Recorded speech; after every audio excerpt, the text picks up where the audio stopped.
ગાંધીનગરની હરિયાળી ધરા પર આસ્થા અને પર્યાવરણના અનોખા સંગમ સમાન પ્રકૃતિ પ્રેમ ભાગવત કથાનું ભવ્ય આયોજન કરવામાં આવ્યું છે।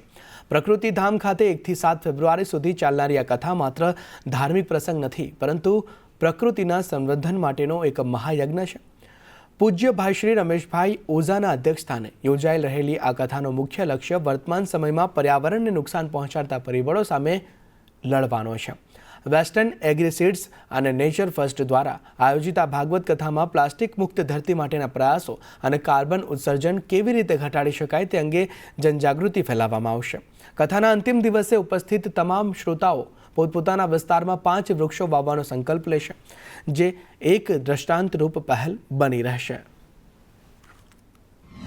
ને લાગતું નથી કે અકાળે વરસાદ આવે છે, ખૂબ ગરમી પડે છે, ઠંડી ખૂબ પડે છે, તોફાનો થાય છે, દરિયાની અંદર મોજાઓ ઉછળે છે। આ બધું શેને કારણે થાય છે? એનું કારણ આપણી હવે જીવનશૈલી આપણે બદલવી પડશે। પ્લાસ્ટિકના કચરાઓ, આપણી ગાયમાં જે દૂધ આપે છે એ પ્લાસ્ટિક ખાય, આપણને શરમ આવવી જોઈએ।